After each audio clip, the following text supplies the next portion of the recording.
और फिर वो जायरस मैजिक एकेडमी के एग्जाम सेंटर पहुंच जाते हैं। हम यहाँ पर रैंक असेसमेंट के लिए आए हैं। और जैस्मिन के एक क्लास एडवेंचर होने की वजह से उन्हें डायरेक्ट जायरस एकेडमी के चीफ से मिलने का मौका मिल जाता है। और हम देखते हैं ऑथर ने अपना फेस एक मास्क से कवर कर रखा होता है। दरअसल उसने ऐसा इसलिए करा होता है क्योंकि रॉयल फैमिली ऑथर को पहचानती है। अगर उन्हें ऑथर के बारे में पता चल जाएगा तो ऑथर प्रॉब्लम में आ जाएगा, इसलिए उसने अपना फेस कवर कर लिया। और फिर वो जायरस मैजिक एकेडमी के चीफ के ऑफिस में पहुंच जाते हैं। एक क्लास की एडवेंचर जैस्मिन फ्लेम्सवर्थ आपसे मिलने के लिए आई है। और फिर ये बंदा अपना इंट्रोडक्शन देता है। मैं जायरस एकेडमी का चीफ हूँ, कैस्पियन ब्लेम हार्ट। तुमसे मिलकर अच्छा लगा। ओह, तो आप अपने साथ एक कैंडिडेट भी लेकर आइए। वैसे तो हम एग्जाम से पहले कैंडिडेट का रिटर्न एग्जाम लेते हैं, लेकिन ये उसके ऊपर डिपेंड करता है कि उसका रिकमेंडेशन किसने कराया। और ब्लेम हार्ट जैस्मिन को बताता है कि आपके आने से पहले आपके फादर यहाँ पर आए थे और आपका रिकमेंडेशन यहाँ पर देकर चले गए, और इसी की वजह से ऑथर का रिटर्न एग्जाम स्किप कर दिया जाता है और उसे डायरेक्ट फाइटिंग एग्जाम देना होगा। और फिर ब्लेम हार्ट उन्हें फाइटिंग अरीना में लेकर चले जाता है जहाँ पर फाइटिंग एग्जाम चल रहा होता है। और जैसे ही उसका दरवाजा खुलता है वो देखते हैं वहाँ तो पहले से एक फाइट चल रही होती है। और फिर वो अपनी सीट पर जाकर बैठ जाते हैं। अपनी स्पीड से ज्यादा माना का इस्तेमाल करो और तुम्हारा डिफेंस काफी कमजोर है। डायना व्हाइट हॉल तुम्हें सी क्लास कंजूरिंग का टैग दिया जाता है। और इससे हमें पता चलता है यहाँ पर स्टूडेंट्स को क्लास वाइज डिवाइड करा जाता है। और फिर अगला स्टूडेंट एलिजा नाइट आता है, लेकिन हम देखते हैं उसे बिना फाइट करे ही बी क्लास एडवेंचर का टैग दे दिया जाता है। ये देखकर सब लोग शॉक हो जाते हैं। जैस्मिन, ये क्या हुआ अभी? क्या तुम जानती हो? नहीं, मुझे भी इस बारे में कुछ नहीं पता। और फिर वो अगले स्टूडेंट लुकास वीकेंड को बुलाते हैं। फाइनली मेरी बारी आ गई। मुझे एक क्लास का एडवेंचरर बनने के लिए किसी सिफारिश की जरूरत नहीं है। और फिर वो अरेना में आकर फाइट करने लगता है और सब लोग देखते हैं उसका माना कोट लाइट ऑरेंज कलर का होता है जो कि काफी इंप्रेसिव होता है। लेकिन ऑथर नोटिस करता है उसके कान एल्फ की तरह है, जिससे ऑथर को पता चल जाता है कि ये बंदा एल्फ किंगडम से है। तो शुरू करते हैं। और फिर वो अपने फायर मैजिक से एग्जामिनर पर अटैक कर देता है, लेकिन एग्जामिनर अपने अर्थ मैजिक का यूज करके एक पहाड़ बीच में लेकर आकर उसे डॉज कर लेती है। लेकिन वीकेंड उस पहाड़ के ऊपर चढ़कर अपने फायर मैजिक से फायर के ऊपर से बारिश करने लगता है, लेकिन वो अटैक उसके कंट्रोल से बाहर हो जाता है और एक बहुत बड़ा ब्लास्ट कर देता है। लेकिन एग्जामिनर उस अटैक को दूर फेंक देती है और सबको बचा लेती है। तुम्हारी माना कैपेसिटी काफी अच्छी है, लेकिन तुम्हें खुद के ऊपर कंट्रोल करना चाहिए। और उसे बी क्लास के रैंक देकर वहां से फेंक देती है। अब ऑथर की बारी आ जाती है, लेकिन चीफ ऑथर के ऑरा को फील कर लेता है और चीफ को समझ में आ जाता है कि ऑथर सच में काफी ज्यादा पावरफुल है और वो खुद ऑथर से फाइट करने का डिसाइड करता है। तो शुरू करते हैं, लेकिन हमें इन दोनों की फाइट होते हुए नहीं दिखाई जाती और ऑथर को बी क्लास का टैग दे दिया जाता है। ओह, तो तुम अब ऑफिशियली एक एडवेंचरर बन चुके हो। और वहीं दूसरी तरफ वो एग्जामिनर ब्लेड हार्ट को घेर कर खड़े हो जाते हैं। सर, ये कैसे पॉसिबल हो सकता है? एक ही दिन में क्लास बी के 2 एडवेंचर कैसे अप्रूव हो सकते हैं? और ब्लेड हार्ट उन्हें बताता है 6 महीने पहले जो एग्रीमेंट हुआ था, तुम्हें वो याद नहीं? अच्छा, आप उस एग्रीमेंट की बात कर रहे हैं जो 3 किंगडम्स के बीच में हुआ था। हाँ, मैं उस एग्रीमेंट की बात कर रहा हूँ। उस एग्रीमेंट के दौरान एल्फ और दारव किंगडम्स के लोगों को भी जायरस एकेडमी से एडवेंचरर रैंक प्रोवाइड करवाई जा सकती है। ओह, तो आप कहना चाहते हो कि वो बच्चे दारव और एल्फ के किंगडम से है? हाँ, लूकस हाफ एल्फ है और वो एक ऐसे परिवार से आता है जो इस वजह से फेमस है ताकि वो किसी भी हद तक जा सके एक पावरफुल मेज पैदा करने के लिए। और एल्जा नाइट दारव के किंगडम से आता है और उसकी फैमिली काफी ज्यादा पावरफुल है, इसलिए उसका एग्जाम स्किप कर दिया गया और उसे बी रैंक दे दिया गया। लेकिन एक एग्जामिनर ऑथर के बारे में जानने के लिए काफी ज्यादा क्यूरियस होता है, लेकिन ब्लेड हाथ उन्हें बताता है कि ऑथर के बारे में मुझे भी इतना नहीं पता, लेकिन मुझे इतना पता है ना ही तो वह एल्फ किंगडम से है ना ही वो दारव किंगडम से है। लेकिन उसके लिए सबसे इंटरेस्टिंग बात यह है कि उसका रिकमेंडेशन फ्लेम्सवर्थ फैमिली ने करा है और जब मैंने उससे फाइट करी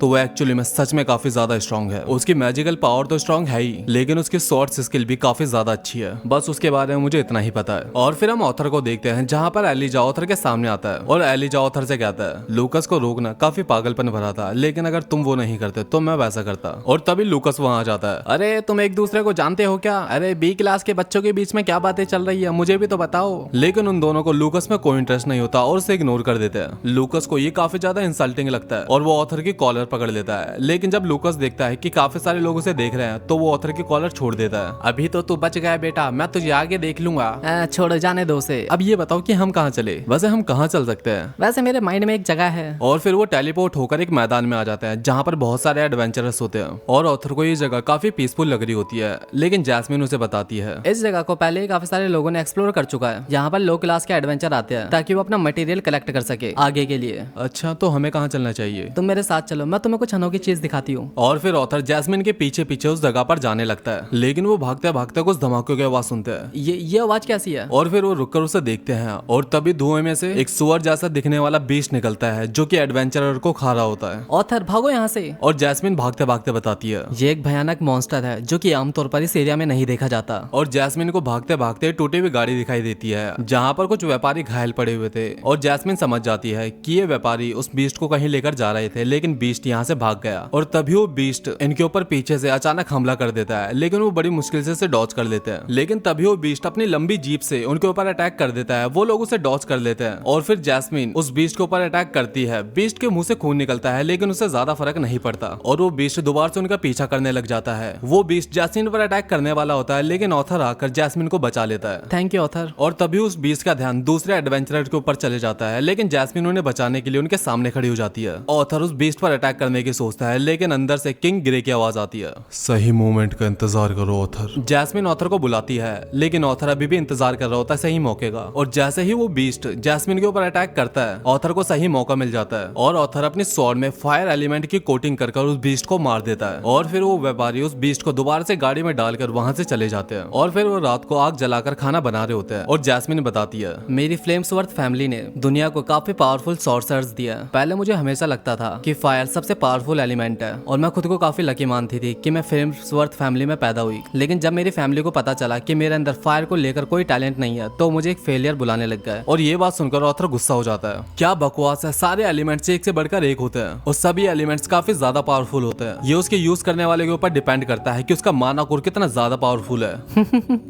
तुम गुस्सा करते हुए कितना ज्यादा प्यारे लगते हो। लेकिन ऑथर को सच में काफी ज्यादा बुरा लग रहा था, क्योंकि उसकी पिछले लाइफ में भी लोग उसे बेकार बोलते थे, लेकिन उसने काफी ज्यादा मेहनत करके खुद को प्रूव करा और एक किंग बनाया। और फिर जैस्मिन ऑथर से कहती है कि मैं भी पहले तुम्हारी तरह सब पे गुस्सा करती रहती थी, लेकिन मेरे टीम मेंबर्स ने मुझे एक दूसरे के ऊपर भरोसा करना सिखाया। और जैस्मिन की ये बात सुनकर ऑथर इमोशनल हो जाता है और अपने पास्ट को याद करता है कि कैसे उसकी फैमिली ने उसे पाला, कैसे तैसिया ने उसका साथ दिया और कैसे सारे दोस्त उसके साथ खड़े रहे। और ऑथर कसम खाता है कि उनकी प्रोटेक्शन करने के लिए वो काफी ज्यादा स्ट्रॉन्ग बनेगा। तो दोस्तों सीजन 1 यहीं पर खत्म हो जाता है। आई होप आपको वीडियो पसंद आई होगी।